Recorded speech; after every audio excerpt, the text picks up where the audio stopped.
Assalamualaikum warahmatullahi wabarakatuh. Alhamdulillah.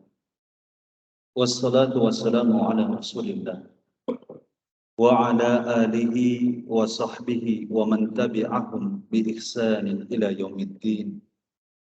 Amma ba'd. Hadirin jamaah salat maghrib yang semoga dirahmati oleh Allah Ta'ala. Marilah kita bersyukur kepada Allah Ta'ala yang telah melimpahkan nikmatnya yang banyak kepada kita. Yang seandainya kita mau menghitung satu persatu nikmat Allah, pastilah kita tidak akan bisa untuk menghitungnya. Karenanya Allah Ta'ala berfirman di dalam Al-Quran, wa in ta'uddu ni'matallah la tuhsuha.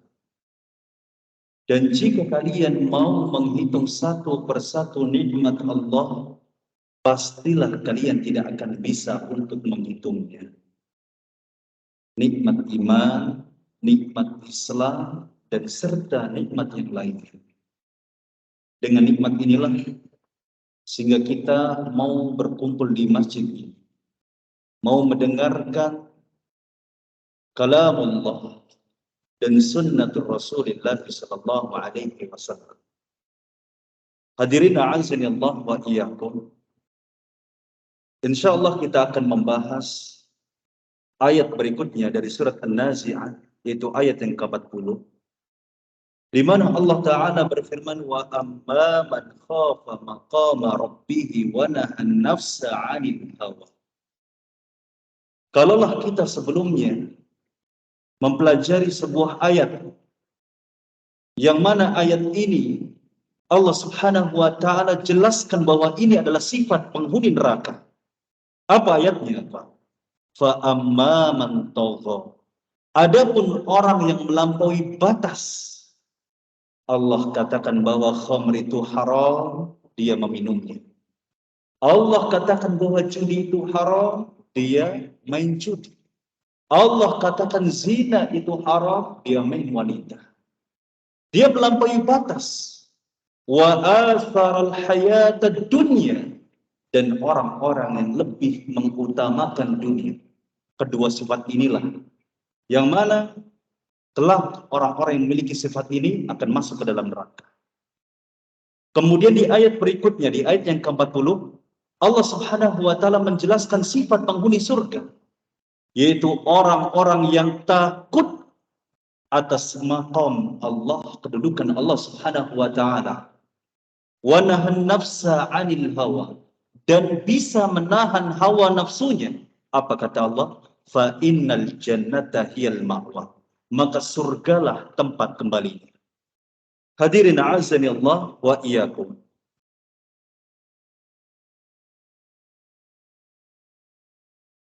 Adapun dijelaskan oleh Syekh Shalih Al-Utsaimin rahimahullahu taala, yang dimaksud dengan wa amma man khafa maqama rabbih, yakni khafal qiyama baina yadayhi, yaitu takut ya, terhadap apa-apa yang ada, apa-apa yang akan ditegakkan di hadapannya. Ya, bahwasanya setiap manusia kelak akan dibangkitkan oleh Allah pada hari kiamat. Yang dimaksud dengan takut kepada maqam Allah adalah takut terhadap apa yang terjadi di hari kiamat. Hadirin a'azani Allah wa iyyakum. Inilah yang akan kita bahas. Sebuah perasaan yang seringkali diremehkan oleh manusia. Rasa takut kepada Allah ini seringkali diremehkan oleh manusia. Padahal nilainya itu sangat luar biasa di sisi Allah. Kita lihat di luar sana betapa banyak orang-orang yang tidak peduli dengan ketaatan kepada Allah.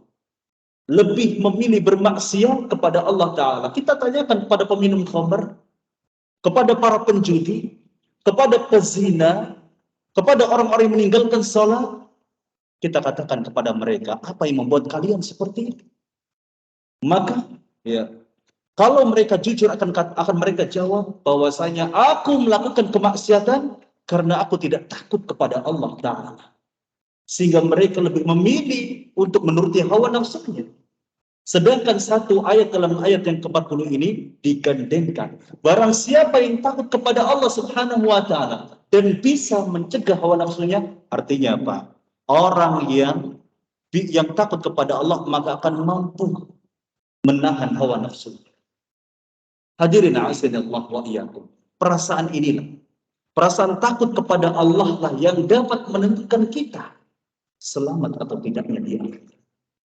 Baik buruknya kita di dunia. Tidakkah kita melihat para nabi, para rasul, para sahabat nabi, mereka bisa setaat itu kepada Allah.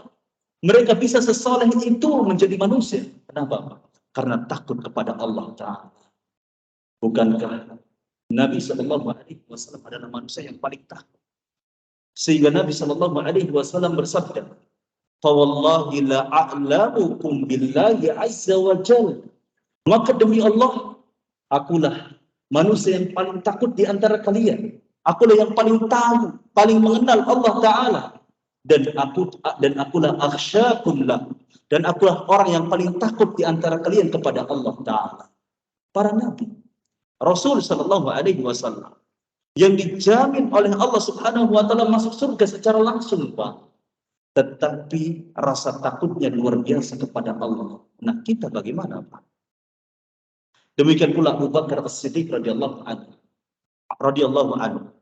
Dikabarkan oleh anaknya Aisyah radhiyallahu anha bahwasanya Abu Bakar adalah orang yang sensitif hatinya, Pak. Sensitif di sini bukan baperan, bukan tersinggungan, Pak. Ya, sensitif di sini adalah orang yang takut kepada Allah Subhanahu Wa Taala. Saking takutnya Abu Bakar As-Siddiq radhiyallahu anhu kepada Allah Taala, setiap kali beliau membaca Al-Quran, maka setiap kali itu menangis. Sering kali menangis ketika beliau membaca Al-Quran. Saking takutnya kepada Allah Ta'ala. Tidak terkecuali Abdurrahman bin Auf. Kata anaknya, Ibrahim bin Abdurrahman bin Auf. Beliau bercerita bahwasanya suatu ketika Abdurrahman bin Auf disuguhkan makanan, Pak. Sedangkan beliau dalam keadaan berpuasa. Lalu kemudian Abdurrahman bin Auf berkata bahwasanya aku mengingat Mus'ab bin Umair. Beliau orang terbaik di antara kita. Lalu kemudian beliau terbunuh di medan jihad. Hanya saja tidak ada kain kafan yang bisa menutupinya. Karena apa? Karena saking miskinnya Mus'ab bin Umair, Pak. Ya. Hanya kain burdah, kain kafan yang menutupi jasadnya Mus'ab bin Umair. Yang kalau seandainya wajahnya ditutup, maka kakinya kelihatan. Kalau seandainya kakinya ditutup, maka wajahnya yang kelihatan. Akhirnya, sebagian anggota jasadnya itu ditutupi dengan dedaunan pada akhirnya. Lalu, Abdurrahman bin Auf berkata, sedangkan saya dilapangkan dunianya sebagaimana saat ini saya dilapangkan dunianya. Diberikan Abdurrahman bin Auf itu salah satu sahabat terkaya, Pak. Ya, salah satu sahabat terkaya. Bahkan bisa dikatakan sahabat yang paling kaya raya. Apa kata beliau? Maka aku takut kepada Allah Ta'ala. Aku takut kebaikan-kebaikanku ini dibalas oleh Allah Subhanahu Wa Ta'ala dengan segera di dunia. Dengan apa maksudnya? Dengan harta. Dan akhirnya Abdurrahman bin Auf menangis, kata Ibrahim. Saking takutnya para sahabat Nabi kepada Allah Subhanahu Wa Ta'ala. Sedangkan kita bagaimana? Nah, inilah yang akan kita bahas. Tentang rasa takut kepada Allah Subhanahu Wa Ta'ala.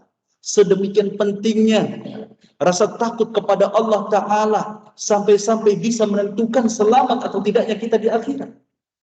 Namun sebelum kita membahas lebih dalam tentang rasa takut kepada Allah, maka ada baiknya kita memahami terlebih dahulu tentang rasa takut yang ada pada diri manusia pada umumnya. Karena memang rasa takut pada diri kita, Pak, manusia itu bermacam-macam.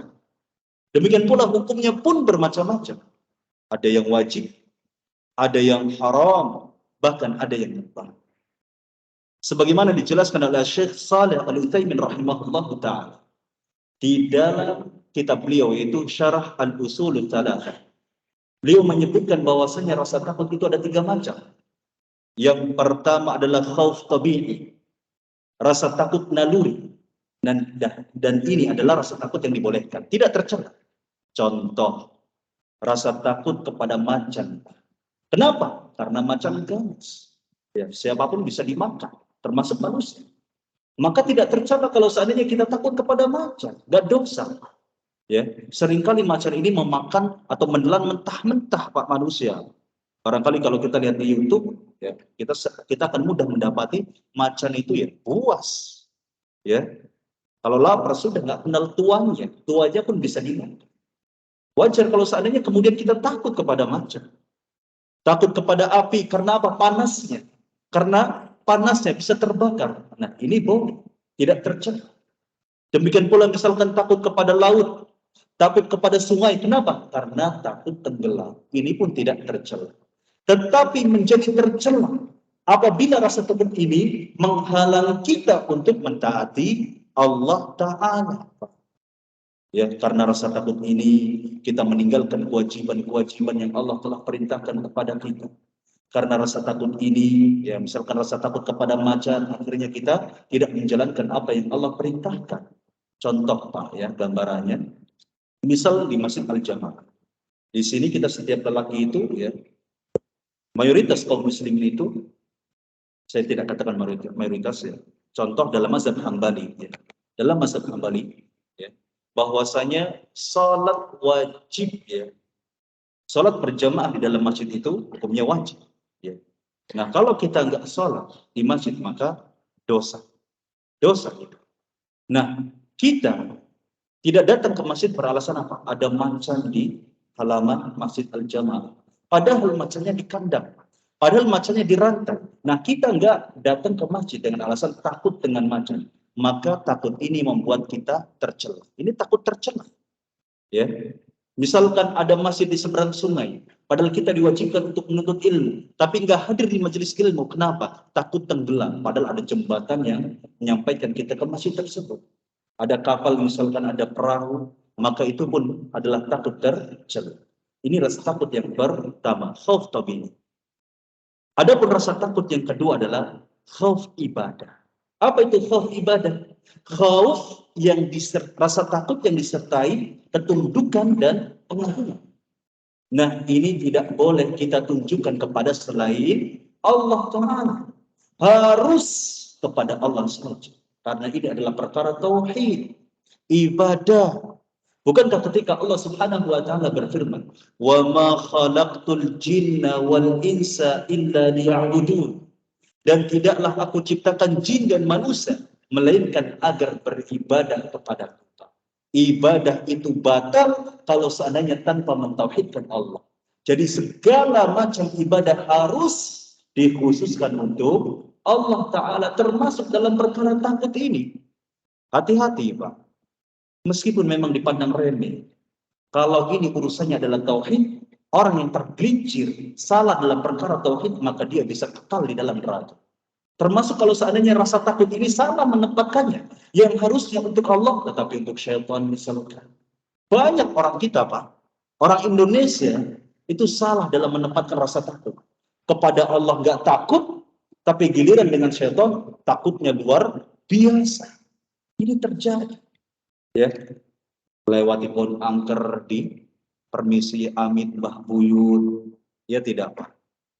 Di tikungan saja, di tikungan, klaksonnya dibunyikan, permisi Mbah Buyut. Ini sebuah bukti bahwa mereka, orang-orang Indonesia itu banyak yang modelnya seperti ini. Pindah rumah, bikin sajen. Acara tahunan nadran atau sedekah dunia bikin sajen. Karena apa? Takut kena bala.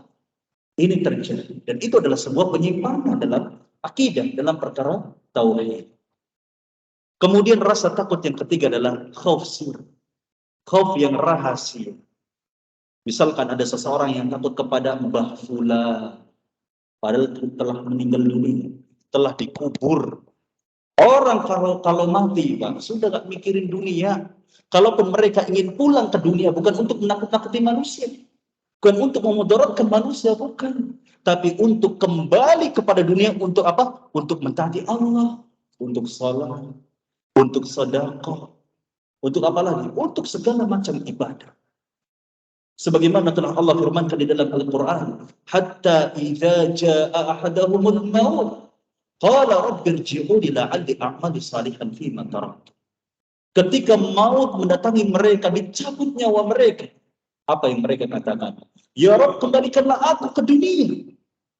Bukan untuk menakut-nakuti manusia. Tetapi apa? La'alli a'malu salihan fima tarak. Agar aku bisa mengamalkan amalan soleh yang dahulu aku tinggalkan. Untuk ini, kalau seandainya mereka diizinkan untuk hidup. Tetapi tidak ada lagi kehidupan bagi orang-orang yang sudah mati. Nah, contoh lagi adalah takut sama Syekh Fulan, misalkan ada seseorang yang dianggap wali di sana di Jawa Timur misalkan. Kita sekarang di Jawa Barat. Nah, kita takut. Kita nggak mau ngomongin tentang wali tersebut, padahal wali tersebut itu kita katakan sesat. Ya, kita nggak mau ngomongin wali tersebut. Ya, karena apa? Takut kuala. Ini juga termasuk khauf sur. Para ulama, banyak ulama yang mengatakan, yang berpendapat bahwasanya khauf sir ini juga termasuk pada kesyirikan. Hati-hati. Hadirin a'azanillah wa iyyakum. Nah, namun ada pertanyaan ya, untuk bapak-bapak sekalian yang hadir di sini ya, supaya melek barangkali. Kalau takut sama istri, Pak, hukumnya apa? Yang istrinya satu, yang istrinya dua, yang istrinya tiga, yang istrinya empat, silakan jawab. Takut sama istri, hukumnya apa? Mubah, sunnah, haram, makruh, sah-sah saja, atau apa? Diamnya ini mikir keras ini, kayak jangan-jangan. Takut dengan istri itu haram, Pak. Ya, gak boleh. Takut dengan istri itu haram. Mengingat kita seorang suami diberikan derajat yang tinggi oleh Allah Ta'ala terhadap istri-istri kita. Takut haram, tetapi kalau cinta itu harus. Ya, Allah Subhanahu wa Ta'ala berfirman, Ar-rijalu qawwamuna 'alan nisa. Seseorang atau laki-laki itu adalah pemimpin bagi wanita. Ya. Bima faddalallahu ba'dahum 'ala ba'd wa bima anfaqu min amwalihim. Karena sebab Allah Subhanahu wa Ta'ala memberikan keutamaan bagi suami atas istri-istri. Dan karena sebab nafkah yang diberikan oleh suami dari harta-harta mereka. Ini Pak senjata buat kita, ya. Semoga pulang-pulang dari masjid ya keberanian terhadap istri semakin bertambah, ya. Jangan sampai ya kita ini suami-suami takut istri. Sampaikan ke istri barangkali lupa ayat ini. Kalau kurang dalilnya, ada sebuah hadis Nabi Shallallahu Alaihi Wasallam yang sangat luar biasa. Apa kata Nabi Shallallahu Alaihi Wasallam? Lau kuntu amiran ahadan an yasjuda li ahadin. Kalau sekiranya aku memerintahkan kepada seseorang untuk sujud kepada orang lain, apa kata Nabi? La amartun nisa an yasjudna li azwajihim. Maka aku akan perintahkan para wanita, para istri untuk sujud kepada suami-suami mereka. Jadi nggak ada kamusnya, Pak. Seorang suami takut kepada istri, maka istrilah yang harus takut kepada suami. Ya, ini dalilnya. Ya, jangan sampai kita ini derek sama istri. Kalau derek bahasa Jawa Tengah sana, Jawa Timur itu sam'an wa ta'atan bahasa Arabnya, Pak.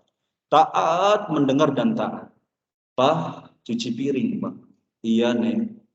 Iya, Nom, bahasa Cirebonnya barangkali. Ya. Pak, cuci baju. Iya, Mak. Pak, nyapu tuh, kotor. Iya, Mak. Iya, kalau dengan rasa cinta. Ini masalahnya karena takut, khawatir ditalak 3. Ya. Padahal istri nggak punya talak, Pak. Yang punya talak itu suami. Tapi saking takutnya sampai lupa bahwa talak itu ada di tangan suami. Dikira ada di tangan istri. Takut ditalak dulu barangkali. Ya Pak, ingat Pak, kita seorang suami itu dibolehkan untuk nikahi 4 wanita. Sehingga jangan sampai kemudian kita tunduk dengan satu wanita. Lah, haram. Jadilah seperti Nabi Shallallahu Alaihi Wasallam yang nggak ada takut-takutnya terhadap istrinya. Ya. Namun bukan berarti Pak, bukan berarti kita gengsi, mentang-mentang Allah Subhanahu wa Ta'ala meninggikan derajat kita terhadap istri kita gengsi untuk bantu pekerjaan rumah tangganya. Bukan berarti kita anti untuk bantu nyuci piring, baju gosok, ya, ngepel, enggak. Bahkan itu adalah sunnah Nabi Shallallahu Alaihi Wasallam. Nabi, Pak, Nabi seorang Rasul, pemimpin kaum muslimin seluruh dunia pada saat itu, Mau Pak bantu nyuci piring, bantu melempit baju, ngupas bawah, nyapu, mau. Dan itu sunnah Nabi kalau seandainya kita meniru. Bantu urusan rumah tangga istri kita. Itu sunnah Nabi sallallahu alaihi wasallam. Aisyah radhiyallahu anha berkata, "Kana Nabi sallallahu alaihi wasallam fi mihnati ahli." Bahwasanya Nabi sallallahu alaihi wasallam dahulu ya, suka membantu urusan keluarganya, urusan istrinya. Kalau ahli itu umum, ya. Keluarga itu terdiri dari anak, istri. Berarti Nabi sallallahu alaihi wasallam suka membantu urusan istrinya, anaknya. Luar biasa. Seorang Nabi. Nah, kita bagaimana? Ganti pampers anak saja anti. Ya Allah. Ya, ada yang gitu, Pak. Ganti pampers nggak mau, ya. Padahal kita buatnya bareng-bareng. Tapi ganti pampers nggak mau. Nyuci piring nggak mau. Gengsi. Lah, ya. Seorang suami, ya. Nabi Shallallahu Alaihi Wasallam tidak demikian. Nabi Shallallahu Alaihi Wasallam tidak ada takut-takutnya Pak pada istri. Dan beliau membantu istrinya, keluarganya itu atas dasar cinta kepada mereka, bukan atas dasar takut. Sayangnya nggak ada ibu-ibu di sini. Kalau nggak ada ibu-ibu saya peringatkan juga, ya. Tapi nggak apa-apa. Barangkali ilmu untuk kita, ya. Termasuk ibu-ibu, ya. Sampaikan kepada istri-istri kita. Kalaupun istri kita ini punya penghasilan, dagangan online-nya laris, ya, misalkan gajinya besar, misalkan, jangan kemudian hal itu menjadi sebab dia ini tidak taat kepada suaminya. Jadilah seperti Ibunda Khadijah. Khadijah itu mantan bosnya Nabi, Pak. Nabi sebelum diangkat menjadi Rasul itu kerja kepada Ibunda Khadijah. Dagang baju, dagang pakaian. Berarti Nabi itu pegawainya Khadijah. Tapi setelah Nabi menikahi Khadijah, apa yang terjadi? Khadijah menjadikan Nabi Shallallahu Alaihi Wasallam seorang raja dalam rumah tangga. Bahkan hartanya diserahkan kepada Nabi begitu saja untuk apa? Untuk perjuangan Islam. Maka jadilah istri atau para wanita ini seperti Khadijah. Dan kita meniru Nabi Shallallahu Alaihi Wasallam dalam ketegasan dalam rumah tangga. Dan cinta tentunya. Hadirin azan Allah wa iyyakum. Ya, sebetulnya bukan ini yang akan kita bahas ya. Hanya ini saja selingan ya. Karena mengingat di Indonesia ini banyak yang suami takut istri. Sampai ada filmnya Pak dulu Pak ya. Filmnya itu suami takut istri. Karena ini nyatanya di Indonesia banget. Tidak terkecuali orang-orang yang sering mendengar atau hadir di kajian, di majelis ilmu pun masih takut sama istrinya. Ya, mau sedekah, punten ya mak, izin mau sedekah. Mau beri hadiah, mau menyenangkan orang tua, takut dimarahi istrinya. Ya, ditegur, jadi ingatkan, sudah, keuangan kita lagi susah. Misalkan, padahal banyak, gak jadi bagian orang. Ya, talak Pak kalau bisa. Ya jangan talak, dinasihati dulu, gitu ya. Dinasihati dulu. Kalau enggak nurut, ya, tetap menghalang-halangi kita untuk taat kepada orang tua ya. Kita punya jatah ya, 4 istri. Ya, jangan takut ya. Kita cari istri yang saleh. Hadirin a'azani Allah wa iyyakum. Takut kepada Allah Subhanahu wa taala adalah ibadah. Ya. Jadi Pak, ibadah itu bukan hanya sebatas amalan anggota badan saja. Bukan hanya sebatas dengan lisan, dengan tangan, dengan anggota badan yang lainnya. Bukan. Karena cakupan ibadah itu luas. Bagaimana seringkali kita dengar ketika Syekhul Islam Ibnu Taimiyah rahimahullah ta'ala menjelaskan tentang makna ibadah. Apa kata beliau? Ismun jami'un li kulli ma yuhibbuhu Allah wa yardah min al-aqwali wal af'ali al-zahira wal batin. Adalah setiap nama yang mencakup bagi apa saja yang Allah ridai, yang Allah sukai dari perkataan, perbuatan yang nampak ataupun yang tidak nampak. Nah, yang tidak nampak inilah yang dimasukkan ke dalam amalan hati. Khauf ini juga ibadah. Mahabbah ini juga ibadah. Cinta. Ya. Cinta kepada Allah, takut kepada Allah, raja berharap kepada Allah Ta'ala. Ini ibadah. Jadi kalau seandainya kita diam, mulut kita diam, mata kita terpejam, anggota badan kita tidak bergerak, kita masih bisa mendulang pahala. Masih bisa memanen pahala. Kenapa? Hati kita bermain. hati kita beribadah kepada Allah dengan rasa takut, munculkan rasa takut. Ingat bahwasanya Allah memiliki azab kubur. Allah Subhanahu wa taala memiliki siksa di alam mahsyar. Allah Subhanahu wa taala memiliki neraka yang siksanya luar biasa. Kita takut kepada Allah di hari akhir. Nah, ini pun kita akan mendapatkan pahala dan dianggap sebagai ibadah. Roja, kita mengharapkan surga sambil dia. Kita mengharapkan rahmat dari Allah, mengharapkan keberkahan dari Allah. Ini pun ibadah. Meskipun kita diam, kita dapat pahala. Cinta kepada Allah Subhanahu wa taala, mengingat Allah Subhanahu wa taala terus-menerus memberikan nikmat kepada kita. Bahkan Allah Subhanahu wa taala menyediakan surga untuk kita manakala kita takut kepada Allah, manakala kita mentaati Allah, manakala kita bertakwa kepada Allah, sehingga timbul rasa cinta kepada Allah. Diamnya kita ketika kita cinta kepada Allah, maka itu disebut dianggap sebagai ibadah. Luar biasa. Hadirin a'azzani Allah wa iyyakum. Adapun dalil bahwasanya khauf, takut kepada Allah adalah ibadah. Sebagaimana disebutkan dalam sebuah ayat. Allah Subhanahu wa taala berfirman, "Innama dzalikumus syaitan yukhawwifu awliya'ah fala takhafuhum wa khafuni in kuntum mu'minin." Sesungguhnya syaitan-syaitan itu menakut-nakuti kalian dan pengikut-pengikutmu, maka janganlah kalian takut kepada syaitan dan takutlah kalian kepada in kuntum mu'minin, jika kalian beriman kepada Allah Ta'ala. Luar biasa Pak ayat ini Pak. Ya, luar biasa, mengena sekali ya. Khususnya ditunjukkan kepada orang Indonesia yang senang dengan keramat, khurafat, ya, mitos ini dan itu. Ya. Ini luar biasa. Seakan-akan Allah Subhanahu wa taala berfirman, jika kalian beriman kepada Allah, maka konsekuensinya adalah hanya takut kepada Allah Ta'ala dan jangan takut kepada syaitan. Untuk apa takut kepada syaitan? Coba itu. Ya, gak ada syaitan bisa membahayakan kecuali atas izin Allah. Gak ada syaitan bisa memberikan rizki. Yang memberi rizki adalah Allah Ta'ala. Tetapi ya banyak manusia yang keliru. Harusnya syaitan yang takut kepada kita. Bukan kita yang takut kepada syaitan, Pak. Bukan kita yang takut kepada kuntilanak, Pak. Ya, bukan kita yang takut kepada genderuwo, tuyul, apalagi Pak, nama-nama setan, Pak. Apalagi pocong, terus apalagi ya. Bukan kita yang takut kepada mereka, tetapi mereka yang takut kepada kita. Kenapa? Karena kita memiliki iman kepada Allah Ta'ala. Jadilah seperti Umar bin Khattab radhiyallahu anhu. Ya, ketika melewati sebuah jalan, ketika beliau melewati sebuah jalan, kemudian ada setan-setan yang sedang nongkrong, Pak. Lari setan. Kalau tahu Umar bin Khattab mau melewati sebuah jalan tersebut. Kenapa, Pak?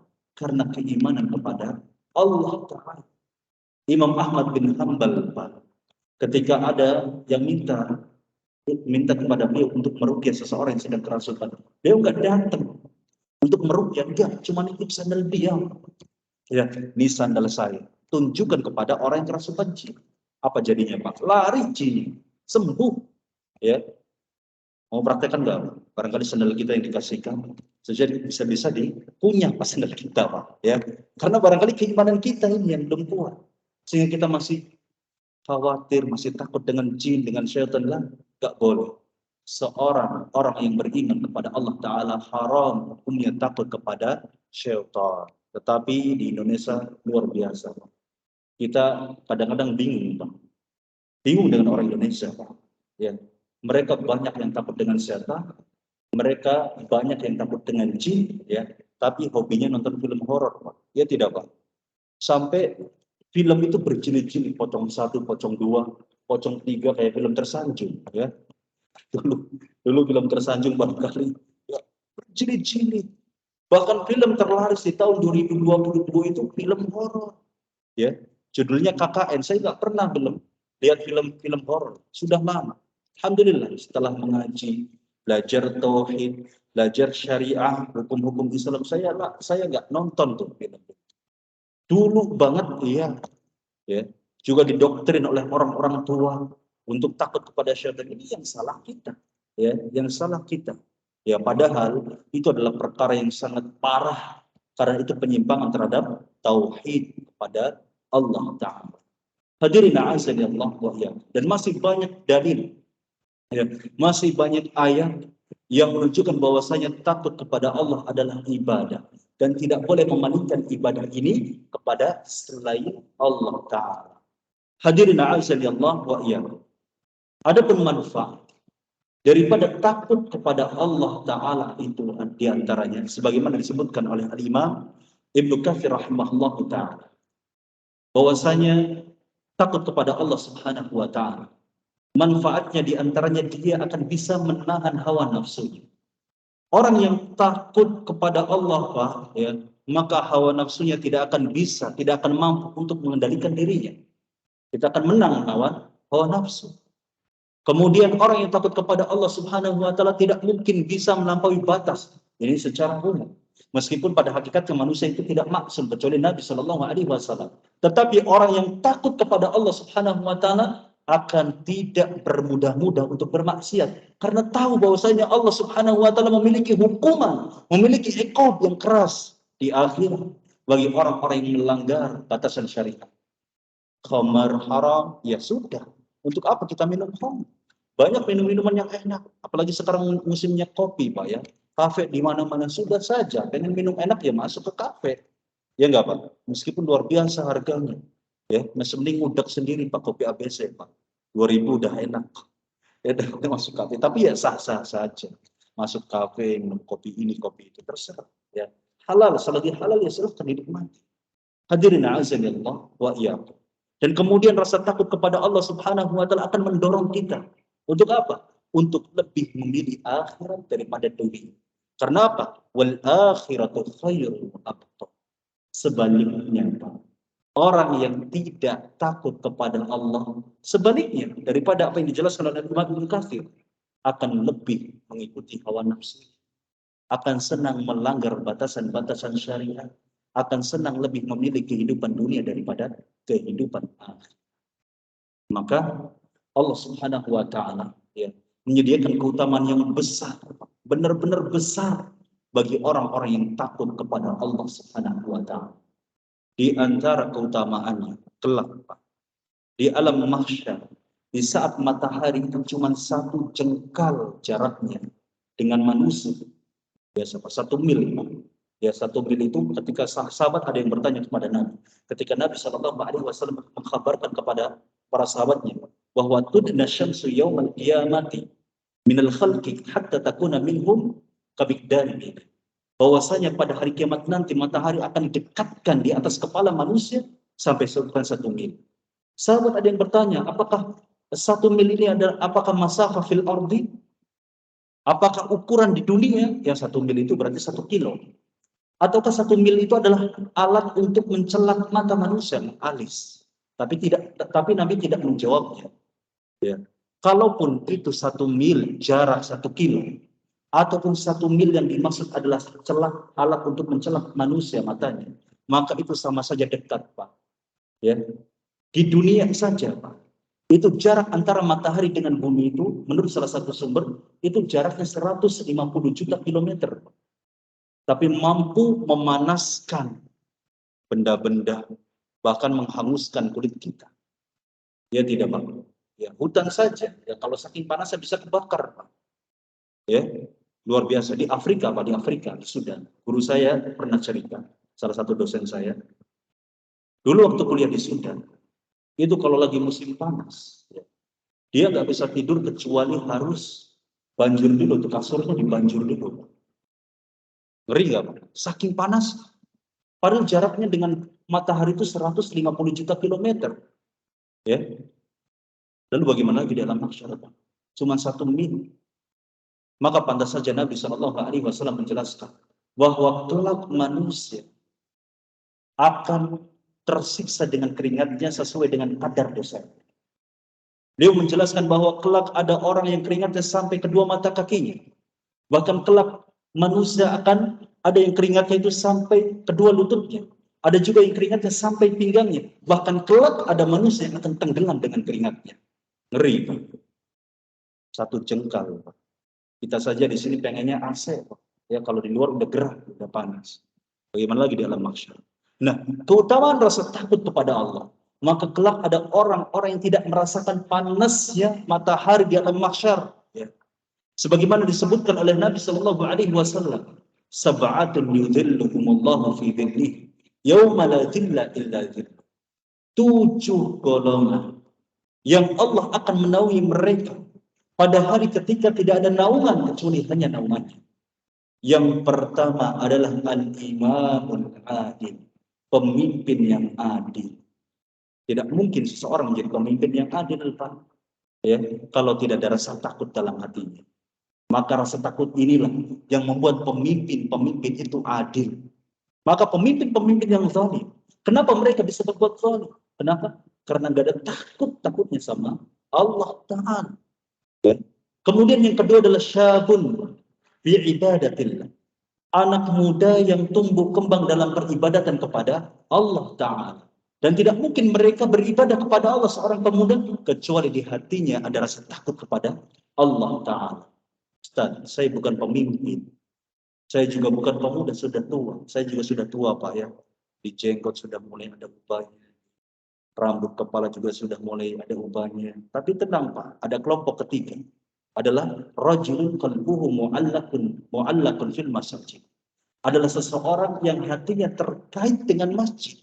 Suka datang ke masjid, jamaah ke masjid, ikut kegiatan masjid dan lain sebagainya. Ya, maka diharapkan kita semua yang hadir di sini ikut dalam kelompok berikut. Ya, rajulun qalbuhu mu'allakun fil masjid. Cinta dengan masjid. Kemudian kita pun berpotensi untuk masuk kelompok berikutnya. Apa itu? Rajulan tahabba fillahi ijtama alaihi wa tafarraqa alaihi. 2 orang yang saling mencintai. Semoga kita ini saling mencintai, Pak. Antum semua cinta kepada saya. Juga sebaliknya, saya juga cinta kepada antum semua. Karena apa? Karena Allah Ta'ala. Kemudian ijtama alaihi. Kita berkumpul di sini karena Allah. Bukan karena apapun. Ya tidak apa. Karena Allah Ta'ala. Wa tafarraqa alaihi. Dan kita pun berpisah karena Allah Ta'ala. Bukan karena takut istri. Bahaya pulang telat sedikit bisa gak kebagian pintu. Ya, barangkali ada yang seperti itu. Sehingga buru-buru pulang ini, nggak boleh mampir-mampir kemana-mana, nggak, ya, nggak seperti itu. Kita berpisah itu karena Allah Ta'ala, ya, karena memang barangkali di rumah ada istri, ada anak kita yang memang juga punya hak pada kita untuk dinasehati, untuk dilayani dan lain sebagainya. Kemudian kelompok berikutnya adalah rajulun da'athu imra'atun dzatu mansabin wa jamalin faqala inni akhafullah. Seseorang yang mana dia diseru, diajak untuk berzina oleh wanita yang cantik jelita, yang memiliki nasab yang baik. Kemudian dia malah menolaknya, sembari berkata, inni akhafullah, aku takut kepada Allah Ta'ala. Sebagaimana kita ketahui dan sepakati, Pak, ujian paling besar bagi seorang laki-laki itu, Pak, bukan nggak ada makanan di sore hari, ya, bukan menahan lapar, bukan, tapi menahan hawa atau menahan syahwat dari wanita. Ya tidak, Pak? Ayo. Makanya Allah mengerti keadaan kita laki-laki. Dibolehkan untuk menikah, bukan hanya 1. Boleh 2, boleh 3, boleh 4. Modalnya apa-apa? Modalnya apa-apa? Tega. Ya. Setelah kita punya uang, punya harta, punya ini dan itu, modalnya apa? Tega. Kalau nggak tega ya sudah nggak nikah. Ya, seperti itu. Ya. Allah paham betul dengan kita laki-laki. Sehingga diperbolehkan untuk menikahi lebih daripada 1. Karena tahu bahwasanya ujian terbesar bagi kita adalah wanita.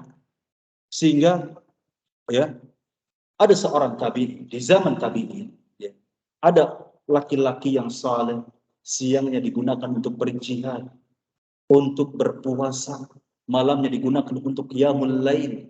Suatu ketika di dalam perjalanan jihadnya menuju Roma, dia mendapati ada wanita Nasara di loteng, Pak, di atas, ya, di lantai atas. Dia jatuh cinta. Dan akhirnya dia memberanikan diri untuk berkata kepada wanita tersebut, wahai wanita yang cantik, kalau bahasa kitanya, bagaimana caranya aku memilikimu? Dijawab oleh wanita ini, ya, masuklah engkau ke Nasara, agama Nasrani, niscaya aku menjadi milikmu. Akhirnya apa? Karena dia tidak bisa membendung syahwatnya, dia lebih memilih untuk masuk agama Nasrani.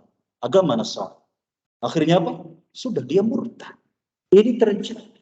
Saking beratnya menahan hawa nafsu. Maka orang-orang yang lolos bisa mengendalikan syahwatnya terhadap wanita, maka dia adalah orang yang hebat. Pantaslah Allah Subhanahu wa taala memberikan naungan di alam mahsyar nanti. Hadirin azani Allah wa iyyakum. Kalau tidak salah pun saya pernah bercerita di sini, Pak. Jangankan diajak wanita yang cantik, Pak, ya. Di Al-Qalam di pesantren yang saya asuh sekarang. Itu ada punten, mohon maaf, orang gila, ya, wanita ODGJ datang setiap hari untuk meminta makanan pagi, siang, sore, ya. Konon katanya dia hamil itu beberapa kali, Pak, sudah 2 kali, tapi nggak ada bapaknya, ya, dizinahi. Padahal ODGJ ini mohon maaf nggak ada, ya. Pastilah bapak-bapak yang ada di sini kalau lihat dia itu nggak ada ser-sernya sedikit pun nggak ada. Orang nggak pernah mandi. Sampai-sampai kita nih kalau dia minta makan ke saya, kepada kita di sana, ya kita guyon, kita ajak guyon, mandi dulu, nanti kita baru mau kasih makan. Ya, sholat malah. Kita sering nyuruh sholat, nyuruh. Bener lah pokoknya ya. Seperti itu. Tapi ya, namanya orang seperti itu. Ya. Dan ternyata beberapa bulan kemudian dia nggak datang lagi ke pondok. Ya, kemana ini? Ternyata saya dapati di jalan, dia sedang jalan, kita sedang berkendara. Ya Allah, perutnya sudah mengandung lagi, Pak, sudah hamil lagi. Ya, padahal orang gila. Bagaimana kalau seandainya yang ngajak itu wanita yang cantik, yang seksi misalkan, yang bening, ya? Bagaimana? Semoga Allah Subhanahu wa taala lindungi kita. Berikan rasa takut yang kuat sehingga kita bisa terlindung dari wanita, fitnah wanita. Hadirin azza Allah wa iyyakum. Kemudian kelompok yang keenam adalah rajulun tasaddaqa bisadaqatin akhfaha hatta la ta'lama shimaluhu ma tunfiqu yaminuhu. Seseorang yang bersedekah dengan sedekah yang ia sembunyikan karena ikhlas karena Allah Ta'ala. Sampai-sampai tangan kirinya nggak tahu apa yang disedekahkan oleh tangan kanannya. Maka orang golongan yang ini pun akan mendapatkan naungan di alam mahsyar. Dia ikhlas di dalam bersedekah. Tidak ingin dipuji oleh manusia. Dan tidak mungkin orang ini bisa melakukan hal ini kecuali ada rasa takut kepada Allah Ta'ala. Takut riya. Kenapa? Karena ada hukuman yang menanti kalau seandainya kita riya di dalam beribadah kepada Allah Ta'ala. Kemudian kelompok yang ketujuh adalah rajulun dzakarallaha khafiyan. Nah, ini juga kaitannya dengan rasa takut. Seseorang yang berzikir kepada Allah Ta'ala dalam keadaan sepi, dalam keadaan sunyi, fafadat aina. Kemudian air matanya mengalir. Gak mungkin orang bisa menangis kecuali karena takut kepada Allah Ta'ala. Dikala dia beristighfar kepada Allah, takut terhadap dosa-dosanya. Takut khawatir kita ini gak masuk ke bagian surga. Di saat Allah Subhanahu wa taala menerangkan, menjelaskan, berfirman di Al-Qur'an bahwa Allah menciptakan surga itu seluas langit dan bumi, takut dosanya menjadi penghalang sehingga dia tidak bisa masuk surga. Lalu apa artinya kita memiliki rumah yang megah, mobil yang mewah, harta yang melimpah kalau seandainya kita tidak punya tanah satu jengkal di surga? Takut kepada Allah sehingga ketika dia berzikir itu bukan hanya lisannya, tetapi hatinya pun ikut berzikir kepada Allah Ta'ala. Hadirin azanillah wa iyyakum. Ini baru satu keutamaan. Baik, mengingat waktu yang sudah habis, insyaallah materi kita akan lanjutkan kembali ke pertemuan yang akan datang. Mari kita tutup dengan doa kafaratul majelis. Subhanakallahumma wa bihamdika asyhadu an la ilaha illa anta astaghfiruka wa atubu ilaik. Wassallallahu ala nabiyyina Muhammad. Wassalamu alaikum warahmatullahi wabarakatuh.